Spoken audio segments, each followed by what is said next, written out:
So for anyone who doesn't know who you are, Andrew, tell us a little about yourself and who you are in the industry. Thanks for having me on, by the way. I really appreciate problem. it. I have been a personal trainer for 10 and a half years.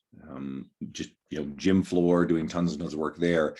And somewhere along the lines, I went out, it was about 6 years in. So for the last 4.5 years, I've been an independent contractor owning my own business out of a gym called Evolve Strength. Given the circumstances of the last year, I also set up a home studio to be able to operate when the main gyms had been closed down. And I started a podcast almost 4 years ago. I started fitness writing maybe around the same sort of time. And along the way, I got the attention of Testosterone Nation, T Nation. So I started writing for them 2.5 years ago. And that has led to writing for the Personal Trainer Development Center, Generation Iron, True Coach, and there's at least one more to be released. It's on hold, waiting for their publishing to get kind of sorted out. And who knows what future opportunities. So writing is something I really enjoy. And then I decided, all right, let's pay some attention to social media to match all the other stuff I've been into. And, the last 1.5 years, I've applied that, a lot of stuff to Instagram, social media reach and growth. And so that's kind of blown up too. So, I mean, like, interesting, you've mentioned like the PDTC and like T Nation and stuff that I very much followed very early on through my career and still do. I've just got a little bookmark icon on my phone to go to T Nation whenever I want to. So most coaches that will listen to this will know of those companies. How did you end up going from like where you were to sort of get into that world in terms of writing for those places? I remember reading T Nation every morning with my breakfast, whatever had been published for years, especially early in my career. Reading people like Brian Cron, Lee Boyce, Tony Gentlecore, Dean Somerset, et cetera, people who've all somehow through the either all become friends of mine. And funny, I started working for this company as a trainer, and then, you see the monthly session totals and sales in the company. And here's this Dean Somerset guy who also happens to be Dean Somerset on T Nation, the same dude. So small world, right? Mm-hmm. And I always thought of there being sort of two stratifications of trainers. There's the gym floor everyday trainer, and then there's this mystical elite tier of people who appear on publications like T Nation and the known people in the industry leaders. And you spend more time in the industry, and depending on how you approach it, you realize that those arbitrary distinctions are bullshit. And you can work toward, especially now more than ever, being able to do some of those same sort of things, right? I would listen to the Fitcast by Kevin Larrabee and Danny Lennon's Sigma Nutrition Radio, which is a really good one, and think, oh, wow, wouldn't that be kind of cool? You always sort of imagine having a podcast, but you never really do it. Oh, always imagine Ready for T Nation, never do it. And then all of a sudden, my buddy Dean Guido is like, hey, do you want to do a fitness podcast? Sure. Okay, cool. And next, we're talking to Mike Isertel and Brett Contreras and Jill Coleman and Jordan Syed and Martin Rooney and everyone else up and down the industry, John Berardi, right? So very cool. And it becomes a really good vehicle to connect with people. In addition, I started traveling to fitness conferences back in 2017, and I'm planning a couple this year to go to, and you go to these conferences and all of a sudden, so, me and Dean Somerset, we both contracted out of Evolve Strength. So along with the owner of Evolve Strength, we decided a couple of years ago to start doing our own conference. So, well, we did that. And sort of the point of all this is you will only be limited by the arbitrary boundaries and limits you place on yourself and what you're capable of. If you approach the industry, there's always a few people who do this, like, well, there's a Fit Pro circle jerk and who gives a shit, and it's all about the client in front of you. Well, I get that sentiment. I mean, the client in front of you is the most important person, but there's also a lot of value and benefit in networking with like-minded people on the same journey you are, same career ambitions. And it doesn't exactly hurt you when someone is looking around for potential trainers to see, well, this guy works at this commercial gym, whereas this guy is actually an international speaker and appears on a lot of podcasts and hosts a conference and writes for all these publications. I'm not yet an international speaker, but a lot of the people I talked about are. So, and these things can be fun outlets, and they can be things that enrich your experience. They take a lot of work, but they can be really fulfilling. And I mean, how many trainers worry about staying in the industry? How many trainers worry about, well, where's the next client coming from? It's fun to have a little bit more security and brand in the grander industry, to where you're not worried about these things. You're earning a really great living. You can earn a phenomenal living in the industry if you're charging enough for your hour, and you're in an environment where you're not working for a company that's taking more than 50% of your hourly worth, right? And a handful of other things. And I look at these things like, a podcast hour a week, or writing for a publication, as leisure, as fun, right? I enjoy traveling to some of these conferences and hanging out with some people who have become great industry friends. So I find this stuff really enjoyable, fulfilling. And if it's something that you aspire to, you value, there's no reason why you can't achieve any of this stuff. It takes time. You can't take shortcuts. It doesn't happen overnight. A lot of this stuff started happening to me in year 7, 8, 9, 10 of my career. Yeah, I couldn't agree with so much of what you said there. It's like, in particular, talking about like the industry, I think it's an amazing and very unique industry where there's people that almost rise up, as you said, into almost celebrity status. You've got people like Jordan Shallow, Luke Lehman in particular at the moment, and Pollock, and previously, where in the way they've got this sort of cult following of celebrity status, but they're so accessible. And I've been lucky enough to get on calls with Jordan, and I consider Luke a good friend of mine, and most of that's through social media, attending conferences, attending their courses, and realizing that you are as much a part of this industry as they are, and all they did is take action on some of these things. And looking at the podcast, and you mentioning that, for me, this was something that was sort of 5 years in the making of, a bit of red tape, not being allowed to record stuff, but also me getting in my own way of not actually just clicking the record button, making it more complicated than it need to be, and thinking this was maybe an elite thing. And now it's quite humbling to see this icon next to your podcast, it's a few other guys' podcasts, and it's amazing how accessible this is if you take action on it. Absolutely. You mentioned Jordan Shallow. Jordan's a young guy, right? He's still a pretty young guy. Yeah, he's achieved a lot in his career, big following, he's done really, really well. And I had him on my podcast a while ago. We connected through a friend, and Jordan and I are actually from the same place, a small island in Eastern Canada, Newfoundland. Not a lot of population. We didn't know each other from then. He's a bit younger than I am, but he's done extraordinarily well. So small world sort of stuff. And at the same time, as successful and confident as Jordan will seem, when I compared him to Mike Israetel, because I find they have a similar sort of humor and way of speaking, and suggested I should have them both on the podcast together, Jordan was quite overwhelmed at the notion of any comparison with someone like Israetel, who's also a very down-to-earth person, even if he is an intellectual powerhouse. Yeah, I think I spoke to a couple of people like previously in this podcast. I've worked training trainers for a lot of my career, and like imposter syndrome is something that I think when people are trying to get over in this industry is quite huge. And for me, it was a big part of my career until I realized that it was the imposter syndrome in a way that got me to where I am, a decade in the industry. It's the reason I go and seek out further education. The reason why I say at the start of this podcast, I've done all right getting a list of guests up, because I'm ballsy enough to just ask. And that comes from that imposter syndrome of, right, understanding it's not something that paralyzes me. It's the reason why I'm satisfied enough, but not quite. And that keeps pushing me to the next level. Have you found with your own career in terms of stepping up into podcasting, writing for T Nation, what you're doing on social media, that there's a little bit of that drive that sort of keeps you going? Or do you find that things like that halt people? Imposter syndrome is virtually universal in our world. Okay. So I've spoken on this a number of times on podcasts, but it's worth restating.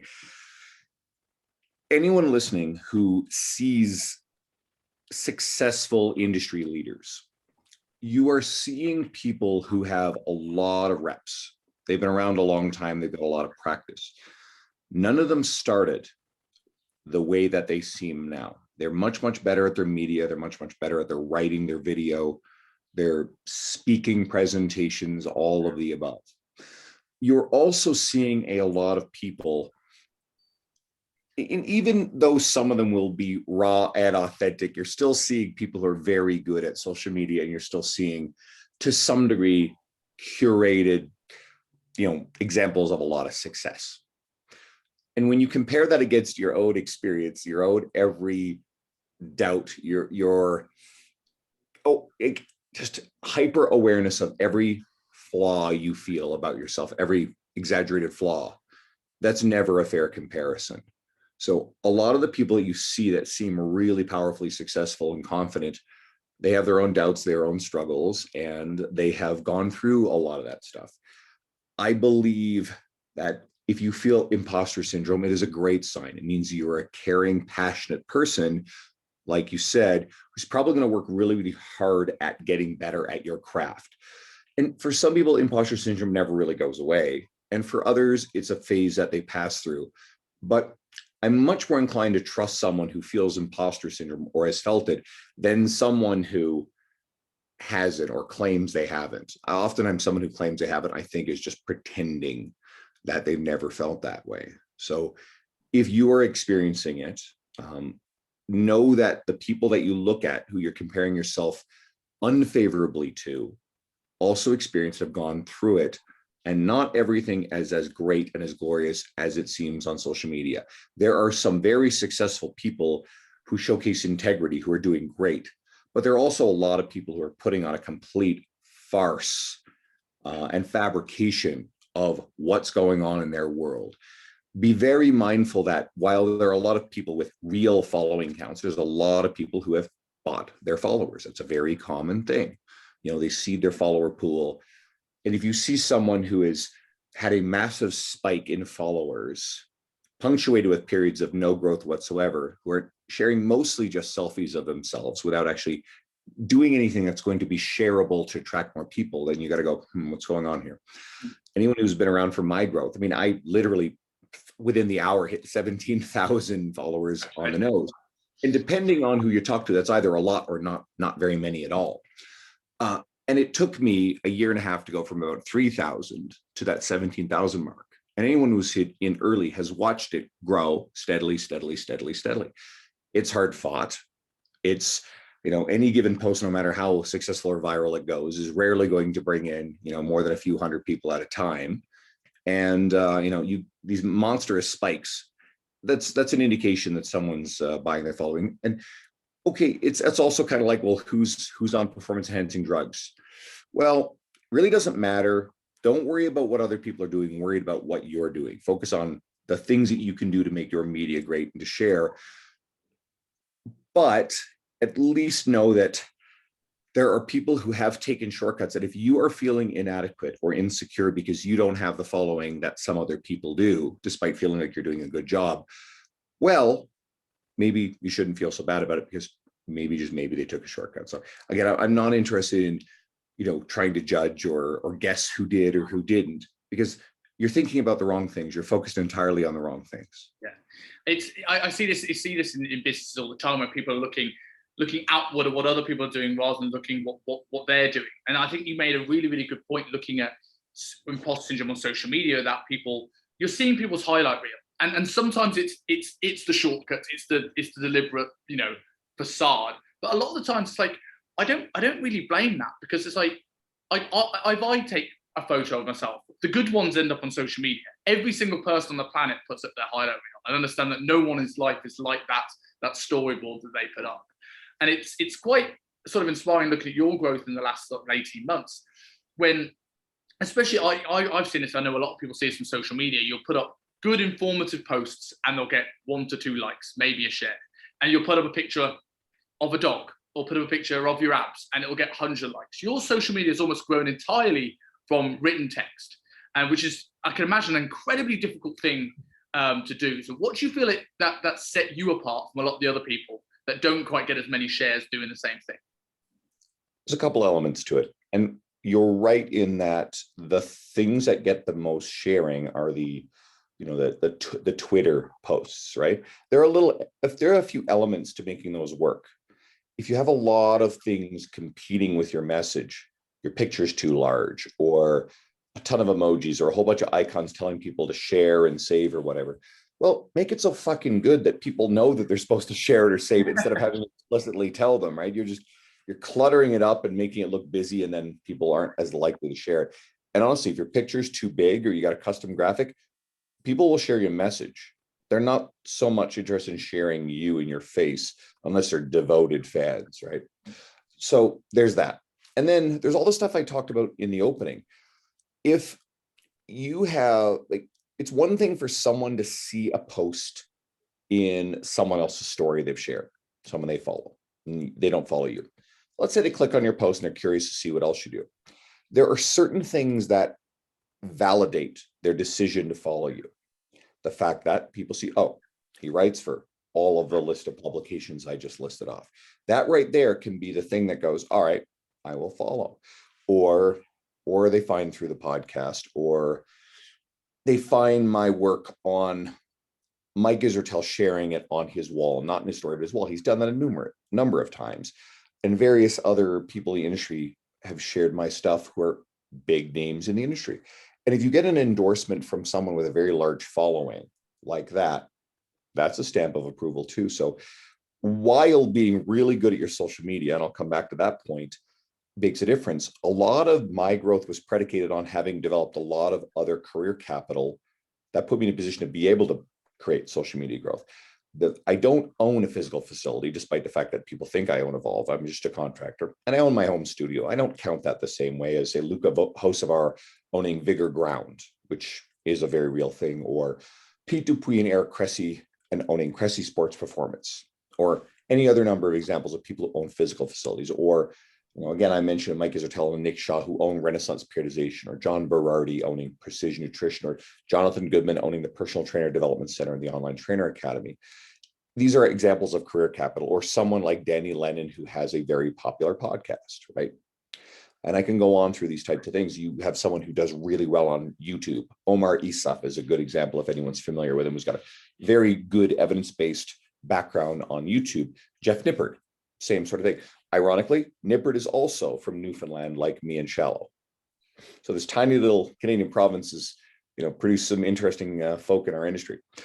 So these people, through all of the different things that they do, and I think article writing is one of the biggest ones. If you're someone who has a track record and history of writing a lot of good long form articles and other forms of long form content, it backs up people's decisions to follow you, engage with your work. If you find somebody that, this person writes really good stuff, and then you dive in, like, all right, what else is there? There's no articles, no podcasts, no YouTube. They don't own any other business, and they just, this is all they do. Okay, well, it's almost disappointing.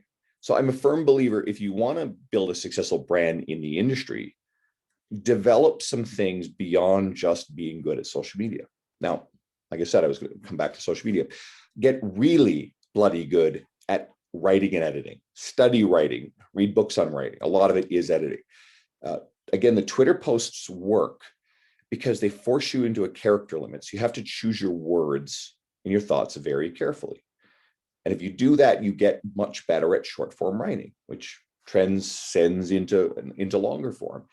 You're very thoughtful about removing word clutter and making your posts and your thoughts and your ideas stand out. It's pretty hard to come up with brand new, earth-shattering ideas and philosophies around fitness. It's all been said before.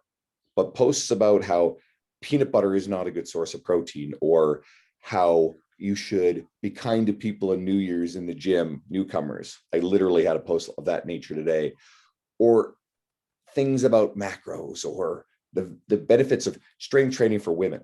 These are fucking bland and ubiquitous ideas. And yet, if you write them and share them in a well-crafted fashion, people go crazy to share this everywhere. And then people have this way of, if they see something that's well written and a good thought, then they think, oh shit, I wish I wrote that.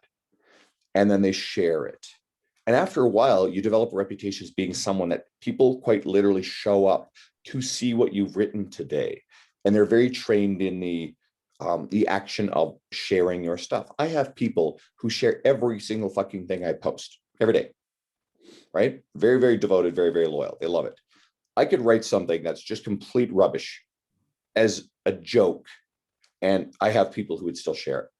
I don't do shit like that, but I know, but Yeah. and that's earned over time.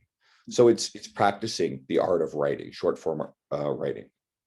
Yeah. And if anybody find me on Instagram, shoot me a message, and I'll send you a few books, good books on writing that you can read to learn more about this skill.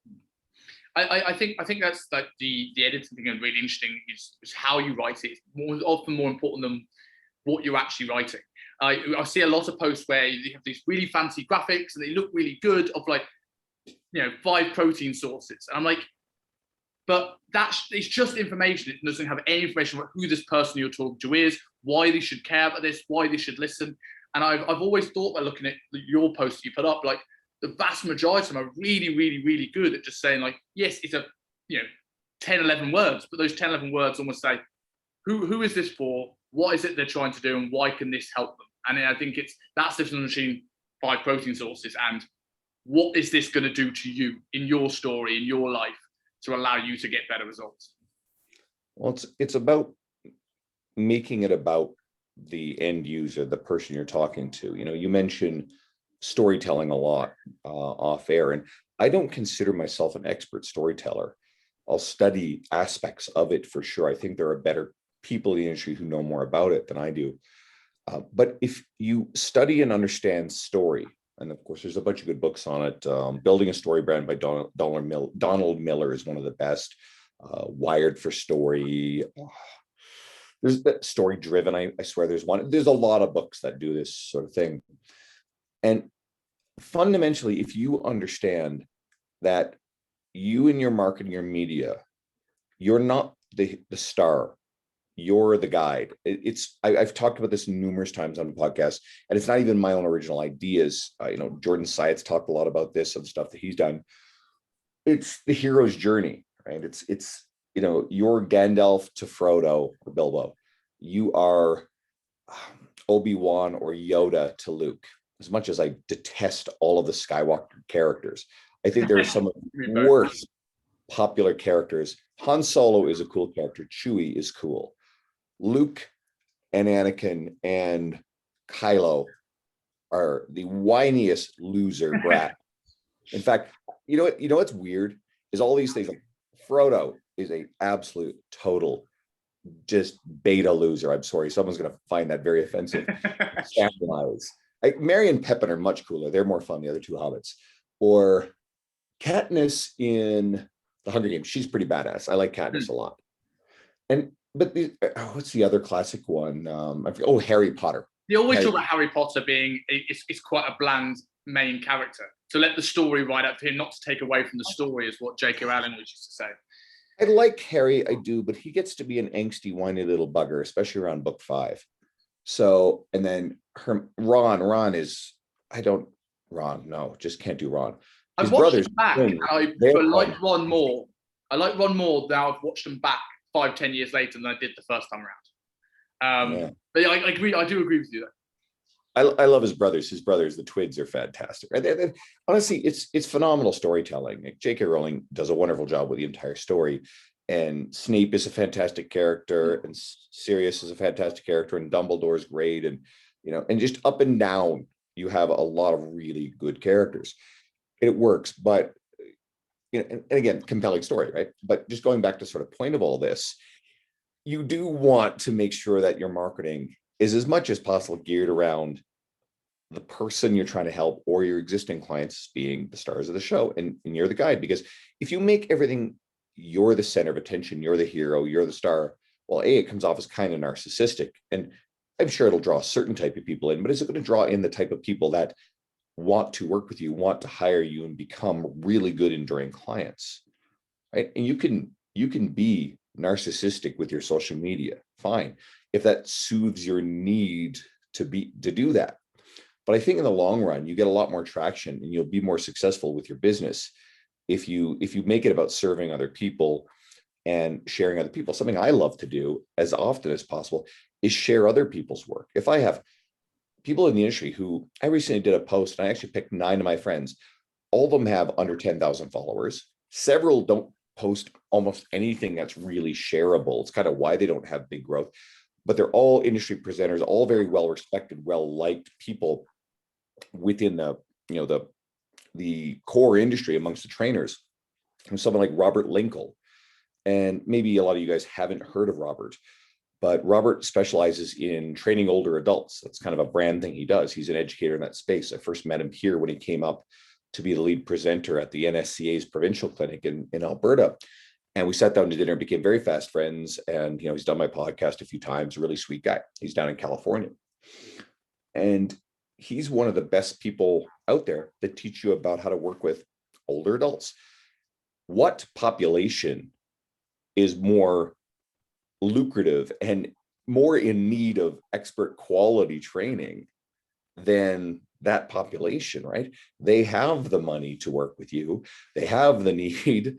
You know, two of my guys they're going to be with me as long as they're alive. They literally said it. They're both 70-year-old retirees. They're fun to work with. Anybody who watches my social media will see me post Larry. Larry's a lot of fun.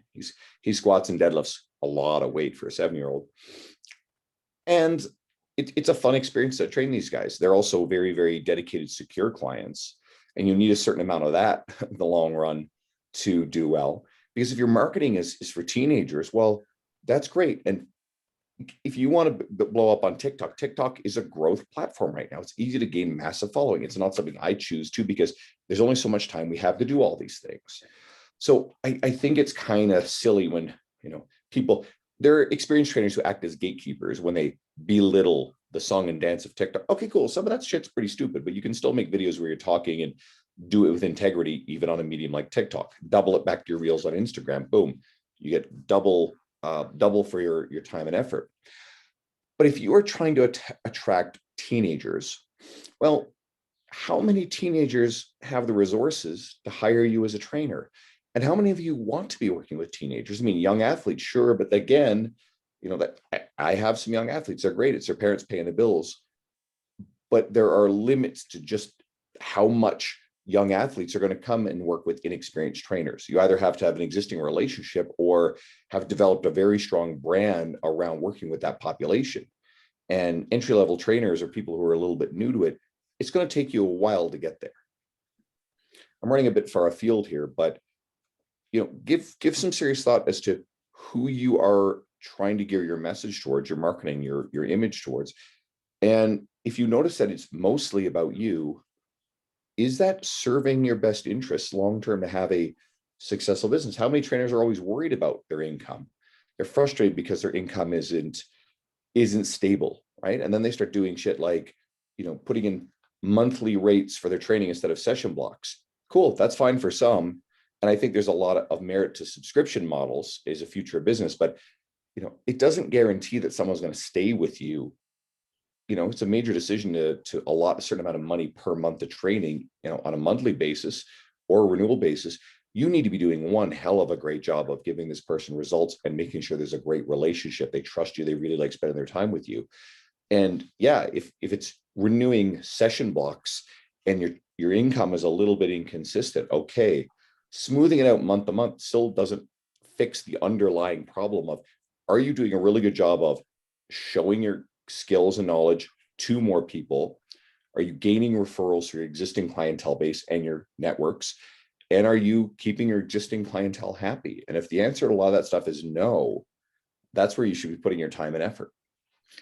I think the interesting thing there, we're talking about like showing yourself on social media and whether you should.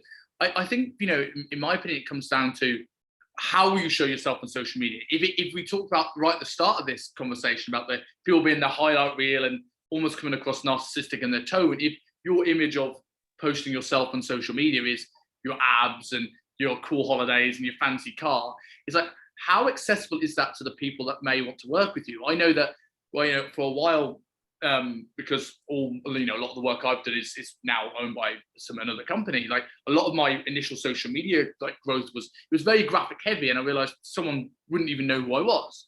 And the people that I've taken on, you know, recently, I've asked, like, what is it about my social media that made you come and message me rather than however many coaches there are on Instagram? And it came down to a lot of, like, when you do share stuff about you, it's very genuine, it's very honest. I'll share my flaws, I'll share the bad stuff. It's not always the highlight reel. And I think looking at a little bit of what you do and how you do that, even through your posts. Like even on this podcast, you have mentioned more other people than you have spoken about yourself in the half an hour here. And you can see that with how often you share other posts. Even the voice notes you sent me back and forth over before this recording, it was listing names of other people. And I think that comes across as you come across as a genuine person. And in turn, even through little short text message posts, people get a vibe of what your actual personality is like, not I can deadlift this much, my biceps are this big.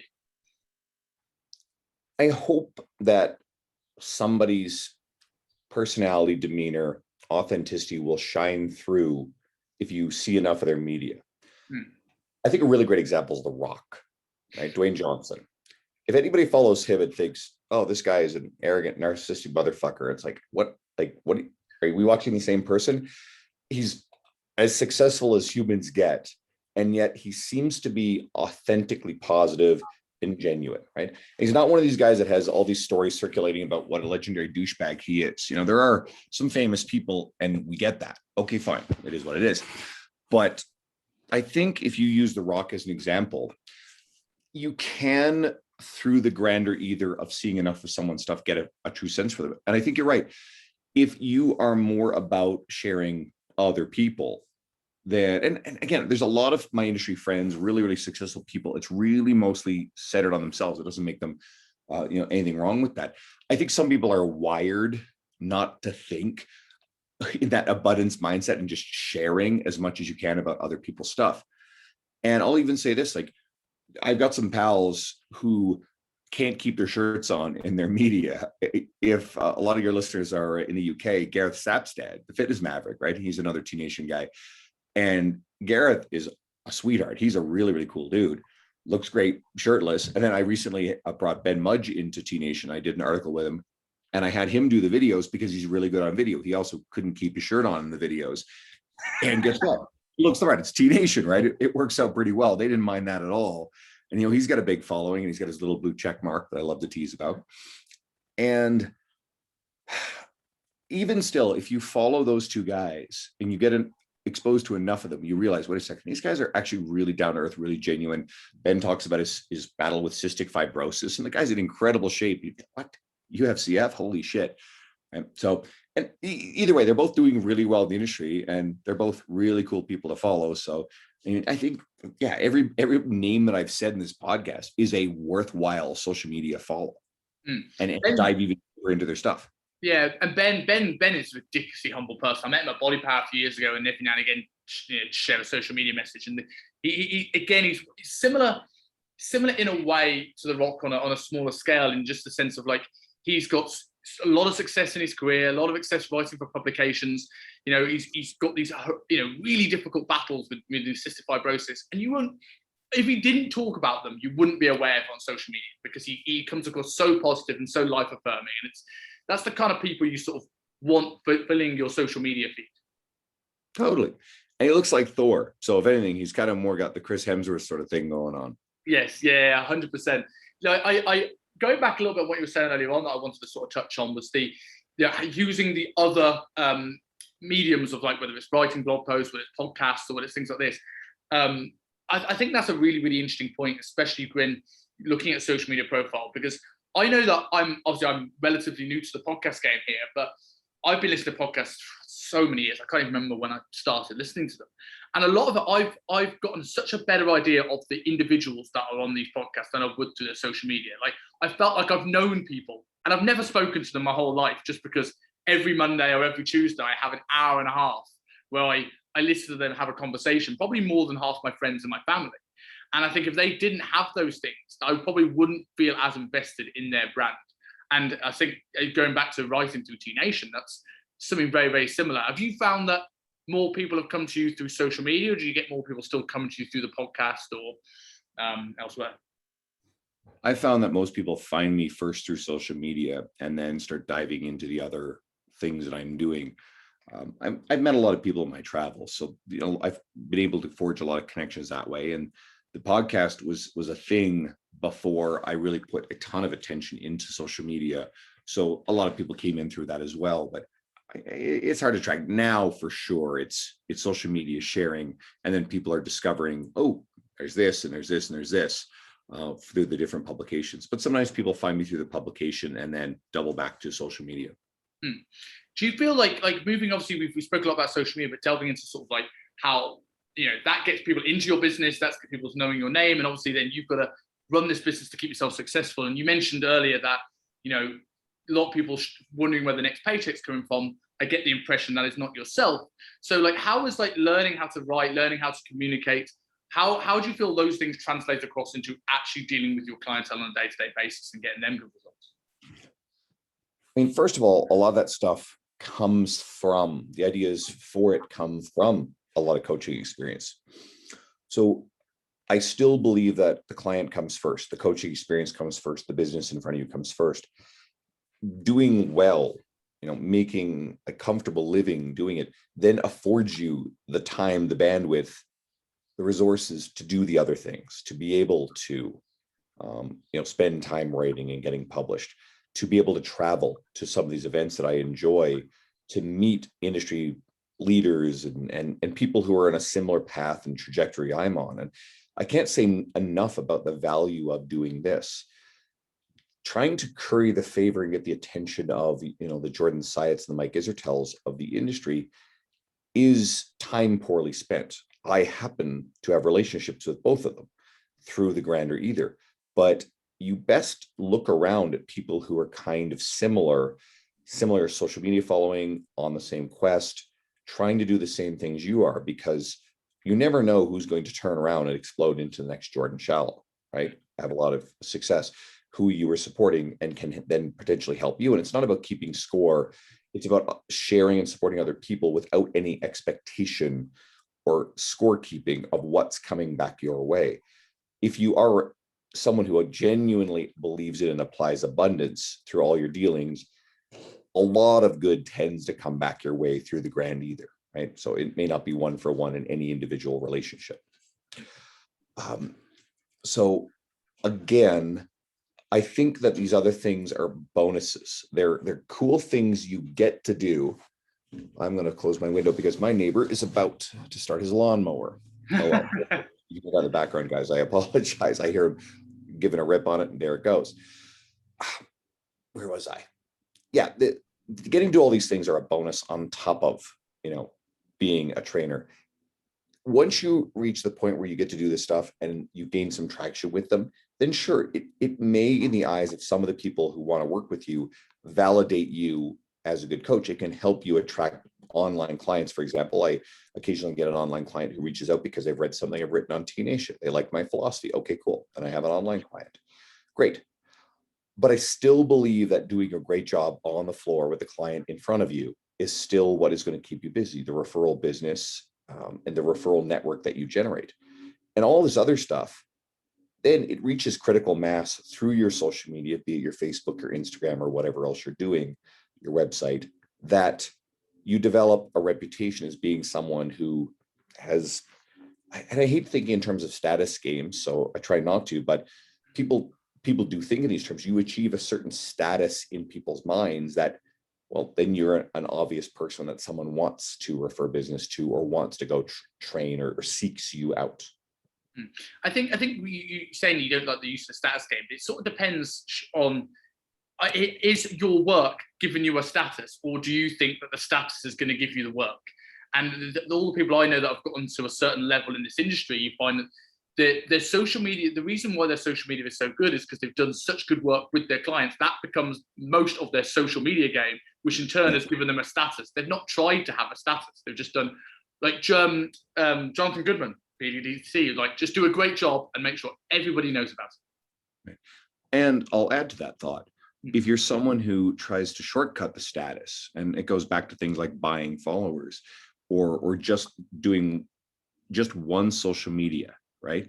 Then if you are hacking the process and skipping forward, and there's not a lot of substance behind you in terms of coaching experience, working with clients, delivering results, or having developed and shared media information knowledge, that starts to show, and people figure it out along the way. So you can't really fake it. And I don't believe in gatekeeping. The second time I've made that reference. And I think there are people in the industry who like to say things like, oh, you have to coach for a minimum of 5 years on the gym floor before you have the right to be an online trainer. That's bullshit. I mean, I think it's valuable to be an experienced coach to be able to do a good job online, but I don't believe in any arbitrary, numbers or timeframes. I mean, is it 5 years of coaching 20 sessions a week, or is it 5 years of coaching 40, or 5 years of coaching 50? Like, which is it, right? Like, can you do 5 years at 25 sessions a week, or can you do 2.5 years at 50? Like fuck that shit, right? Don't think that way. I think if anything now, especially with what's happened the last year and a half, to say to a trainer who's been working 6 months to say, oh, you don't have the right to train your clients online, when you've literally been had your gym shut and those clients like your relationship, you've been able to take good care of them, on a gym floor. And then all of a sudden you train them virtually or build programs for them in, the traditional online coaching model. Of course, you've got the right to do online coaching, right?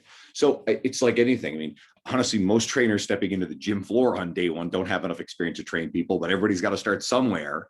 So online's no different. It can be more challenging. It is more challenging for sure. But if you, as you would apply yourself in your in-person coaching, work very hard at getting better and building a great relationship, being engaged and supportive of your clients online, you're going to get good at it. It's a skill that you develop just like any other. I think the online coaching world, like I know a lot more of it now than I used to do. After almost a decade in the industry now, like I think there are very, very different skill sets in a way. Like even when it comes down to training and nutrition programming, as much as yes, you're looking at the big picture, you're writing programs for your clients, I think one-to-one training is very much more than micro. 90% of your time and effort with a client is focused on, are they stimulating the right muscle tissue? Is the form good? Can they train hard to failure? Whereas when you're kind of online, these lessons transfer over into trying to get some of that when you can't be with them in person, but it just becomes more the macro. This is right where you're going to be in 6 months, a year. And I think the coach I've become has become better by doing a little bit of both of these. So I've got a bit of a skill set of, right, how can you get the most out of today? But how can we get the most out of the next 3, 4, 5 years? I've learned a lot more of that via online. Do you find the skill sets sort of differ? And do you feel that the valuable of actually being I hate the term in the trenches, but actually on the floor or on the laptop actually complement each other? I think they can be concurrently growing skills. The experience of knowing how clients function in the gym is valuable to understanding how they're going to work online, where you're not there to see them go through it in a real-time manner. I think it's all still rooted in your relationship with them, the trust that you foster with them. And the better the relationship is, the more you'll be able to encourage someone who's struggling to do certain things, whether that's in person or whether it's online, right? I think it can be a bit more challenging to create and foster a close relationship with an online client due to the nature of the interactions. But there's still a lot of ways you can show up to be very responsive, engaging. And I like to send, you mentioned voice messages over Instagram. I like sending voice messages to my clients. Hearing my voice versus reading everything in text form only are two different things. Now, it's also a really good idea to have notes and logs of all the things you've done. So you have to have that. It can't all be voice because it's more challenging to go back and listen to all that versus scanning for information you're looking for.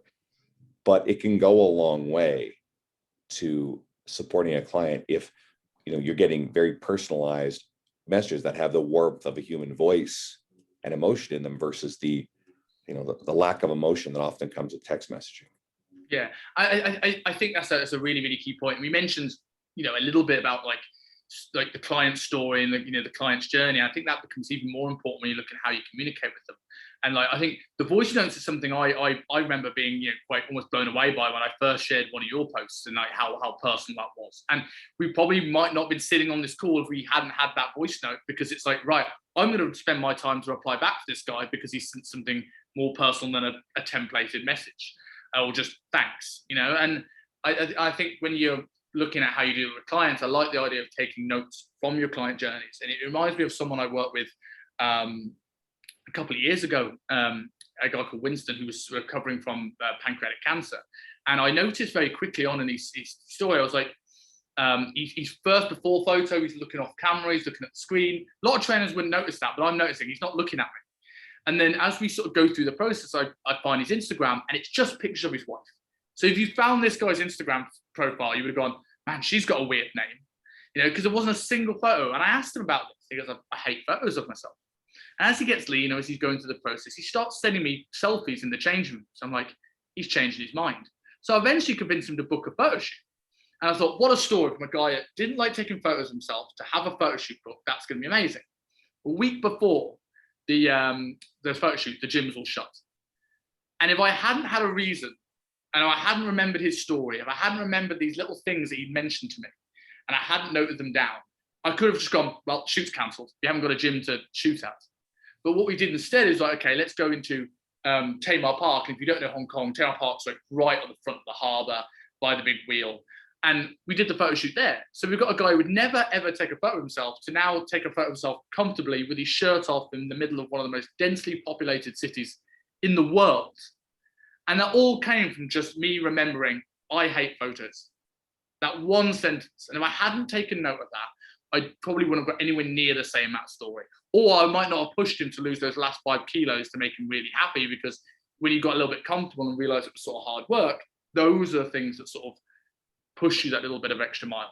I mean, have you found it with like, whether it's with your clients or whether it's with people that message you on social media, have you found similar stories where you remembering these things, or a voice note you said, or a thing you remember with a client check-in has got them a little bit more? Oh, absolutely. And I think it's really important to remember those little details, because I've heard lots of stories, and I know of a lot of coaches, especially in the online space, who they profit, they try to charge as much money as they can while doing as little as they can. Be it, you know, using templates for programs is universal, because that's that, you know, I have mental templates for different types of clients, although I write them all individually. But you can start with a template, but a lot of stuff is very cookie cutter, where it's just, here's the workout plan, pull it out of the folder, give the same, you know, 5 bikini girls their same plan, their same nutrition, and then whoops, 2 of them know each other, they compared, and oops, they got the same thing for an individualized plan. We see tons of that stuff. And there are a certain tier of people who feel entitled to make as much money as possible off of slick media and do as little work as possible. I can't do that. I'm a workaholic. I love that end of it. And if you remember the kids' names or just specific details, there's all, or the things that they enjoy. Well, first of all, you know, if you've got some stuff in common, I mean, I'm 6'2", 255 pounds. You know, I look like something halfway between a men's physique guy and a bodybuilder. I don't compete. I'm neither. But I had a period of time years ago where I was really into World of Warcraft. I have several clients who love the new World of Warcraft, where they've gone back to Classic and now it's a Burning Crusade again. And we talk about a lot of World of Warcraft because it's good nostalgia for me. I love it. And so it's something that I have to bond with a group of guys who, you know, might otherwise not feel like they have a lot in common with me, because you're typical, you know, video game guy, and these are all guys in sort of the tech industry in one way, shape, or form. One used to work for BioWare, literally has worked on like the Mass Effect games, because BioWare is actually based here out of Edmonton, Alberta. And, you know, we might not on the surface look like they have much in common, but the fact that I am totally into this geeky type shit, or I love Witcher, you know, all of a sudden a lot of people are like, oh, wow, that's cool, right? We talked about Harry Potter earlier. Jordan Syatt used to post tons and tons and tons of Harry Potter stuff. He's a big fan of it, right? Which makes him very relatable to Harry Potter fans. Yeah. So, you know, being relatable, again, it goes back into all the stuff we're talking about marketing and success or whatever. If you're really relatable, then people are going to be drawn to you, which distinguishes you from the other 10 guys who can teach a really good squat, teach a really good bench press, and show people how to deadlift. Yeah, I think that's really important, even in the actual coaching game. It brought me back a memory. Like often, and you mentioned to say being like 250 pounds, looking between a bodybuilder and a physique athlete, and I think that can easily, when someone comes to work with you one-to-one, could be quite intimidating, especially for someone who's scared and intimidated by the gym. And creating that bond that a lot of people come in to personal trainers going, you're different to us. You like your chicken and broccoli. And like, And it could not be further from the truth. And I often say to a lot of the guys who work with me, is that I like pizza, donuts, and beer as much as the next person. But I've learned through discipline, when I turn it on, this is when I turn it on. And there are times where I still go out and have a drink. I spent a lot of time telling my clients about how my parents used to own pubs. I had a client that got a great result of me because she was stagnating for quite a while. And one time we were on just finishing off some workout, and I just mentioned about when I was doing a prep, my coach at the time gave me a Domino's pizza and a dessert. It's just sort of a mental break from dieting. And that was the moment, she said, when I started following the diets, because I realized that we were the same.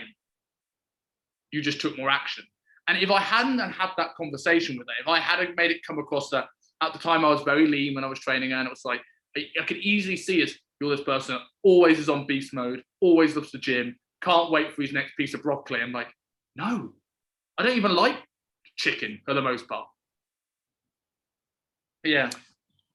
It's funny you mention all that, but embedded in there is the fact that your parents own pubs, used to own pubs. So my dad owns a pub. That's my family business back in Newfoundland in Eastern Canada, right? Again, so small world connections. Yeah, and like that's something I think it's very big for me. Like growing up, it's like my social life as well, like revolves around let's go to a country pub because that's what you do in the UK, and that's nothing to do with my training history. I didn't touch a vegetable until I started learning to love the gym. That was what made me actually start looking at being healthy. And people think those things are sort of like a million miles apart. And I think what we've sort of covered in the whole of this episode today is just going through it's all how to make yourself relatable online becomes more necessarily important rather than what you're actually saying. Because if someone relates to you, they will always come back and want to learn more. If I'm going to leave everyone with anything, is just make your social media an extension of who you actually are, the conversations you have with your clients, the way that you operate. And like we talked about with The Rock, I feel like his media is an extension of his personality, his work ethic, which is inviting. It's, it's not always relatable. It's aspirational, I think, is another way to do it. It's okay to be aspirational in how people see you and go, I would like to be like that. I don't believe in presenting this fake and superhuman persona online. I think that the counterpoint to that also gets carried away, where it became trendy to cry in front of your story and share every personal difficult moment, and that shit gets kind of awkward too, right? There's being authentic, and then there's being so raw that people are just like, I can't handle this at all. Yeah. I think just show the human side, and then if you show enough of the human side, then you can show some of the extremely the big lifts or whatever too. Like it's like on your media, if everything is your 1 rep max lifting all the time, well, again, it's about you. It's not relatable. Like the woman who's scared of entering a gym and sees someone my size, and that's all they have on their media, or they're posing photos on in the mirror, they're like, well, that's not for me, right? That's intimidating. So instead, make sure that this woman realizes that you have a lot of empathy, and you speak a non-judgmental message, and there's a lot of valuable and actionable information through your media, and you work with people like her who are super relatable. And if people see all that stuff through your media, they're far more likely to say, okay, I'm going to have a conversation with him. I need to do this. Yeah, 100%. And I think that's a great place where to leave that conversation. I know you've got a date night planned, and I certainly don't want to take you away from that. One question before I ask about where people can find you, just because you've mentioned this a number of times, I've always wondered this. From a man who lives in Canada, who is a strength coach, what is it that makes so many good strength coaches come from your nation? From Poliquin to Andrew Benoit to Stefan Gazolt to Jordan Shallow to yourself. What is it about Canada that seems to cultivate these phenomenally well-known strength coaches? There's a few things. First of all, Poliquin is painfully overrated. While influential in his early days, this might sound like sacrilege, he turned into a bit of a vicious crackpot in his later days. So I think he's an important influence in the early going, but I only put so much stock in him. I think someone that a few people you missed on your list who are great coaches here, Canadians, are Christian Thibaudeau. Yes, of course, yeah. Boyce, Dean Somerset's here with me at Edmonton. Sam Spinelli is a friend. He's out in British Columbia. Megan Calloway is phenomenal. She's out in British Columbia as well. And that's just another bunch. But it's also this Christian effect. Maurice, just to add another name in there, Christian Maurice. I don't know if you're familiar with Christian Maurice. He did a seminar with us back at UP a number of years ago. And he does for a lot of Hollywood athletes. We couldn't directly talk about a lot of the people he's working with. But it's a really good, when it comes to nutrition, he's well worth looking into. He's not on social media much either, but really good. And that can work against people too sometimes if they don't have a big social media presence. Yeah. I think we are a nation that values fitness as much as anywhere. I mean, Australia, I've always thought and New Zealand are very ahead of the curve when it comes to, being caught up in fitness, perhaps maybe a bit more on the aesthetic side of things, but I find they're quite progressive when it comes to fitness and lifestyle. But it's also what you notice. It's like you date someone who drives a certain type of car, and all of a sudden you notice that car is everywhere, especially after you break up with them, and then you notice are everywhere. Or you buy a certain vehicle, all of a sudden you notice everyone else who's driving one of those things. If you hold the perception in your mind, there's a lot of great strength coaches from Canada, because we're a big geographic nation, but a smaller population, then you're just going to take notice of all of them. Where, the US, which is full of people who are really good at marketing and branding themselves, is full of incredible talents up and down and around everywhere. If anything, it might be the absence of certain other nations around the world seeming to have these people. But then again, we also have this, I term it ethnocentricity, of we believe that we take notice of what's going on in our culture more, and we may not certainly have as much access to seeing all of the great coaches who are in Poland and Bulgaria and Russia. And guess what? These are nations that historically have been phenomenal at strength sports too, right? Highly influential. Sure. And, some of them have a little bit of a dubious track record when it comes to the Olympics and some of the doping stuff, but that doesn't, take away from the fact there's a ton of brilliant strength coaches, right? Like Klokov, for example, met him at my gym at Evolve one day, right? Klokov is quite legendary in that regard. Or, how many great Olympic lifting coaches are probably going to come out of China, because China is a really, really successful nation at strength sports. So we also don't know all of the great coaches who are in a lot of these nations. You got a country like Brazil.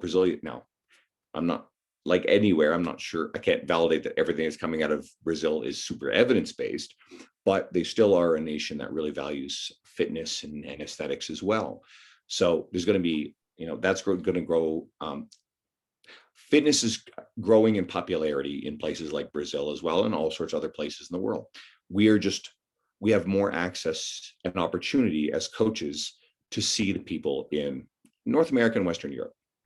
I on the topic of Brazil, if you do know any people in Brazil that like listening to podcasts, I'm getting obsessed with the stats on Buzzsprout, and I'm in every continent now except South America. So if you do know someone that can download that podcast, I don't want to cheat and use a VPN to give me the world domination. So yeah, it's doing this well. It's getting a diverse array of guests on here. And more people will find you over time, to where all of a sudden you'll have, I look at mine, it's like, oh, I've got a few people in Macedonia. I don't know who's over there in Macedonia, but I do really well there. And I got listeners in Japan and up and down all over the bloody world. So it's kind of cool. Yeah, like the one I got in Kenya after the first episode. How does someone in Kenya find a podcast with one episode at the moment? Like unreal. Well, again, all it takes is one person, right? And you get enough people on social media, and I've had conversations with people from virtually every part of the world, all over South America, Central America, Africa, Asia, the Middle East, Europe, and North America. So there are people out there who are interested in it. And while we aren't seeing necessarily as much of the media of the people who are doing a good job from some of these places, some of the people in these places are hungry for the best resources out there, and they're going beyond the local to find it. So that closes us off nicely. So for people who want to know more about you and where to find these great posts that we're talking about, where's the best place to look for you? My Instagram is The Road. All roads lead from there. So Andrew Coates Fitness there. My website, though the old one is still active, it's being redesigned. So I'm not pushing it much until I get the redesign. I'll publish more articles on there, but it's at Well, it's www.andrewcoatesfitness.com. And then the podcast, again, you can find that on my Instagram, but it's the Lift Free and Diet Hard podcast. Yeah, cool. And there's tons of episodes on there as well. I was like scrolling through to see how many there were today, and I was like, oh, there's so many. So there's lots of good content. There's a little over 40 under the redeveloped brand name.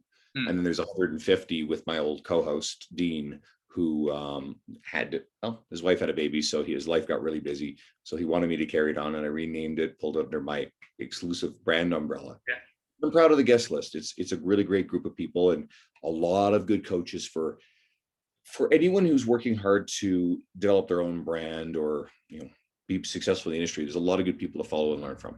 Yeah, I'm going to listen to the John Berardi one as soon as we click off this. But thank you very, very much for coming on board. It's been a really, really good hour, and I enjoy the rest of your date night. I appreciate it, my friend. Take care. Thank you.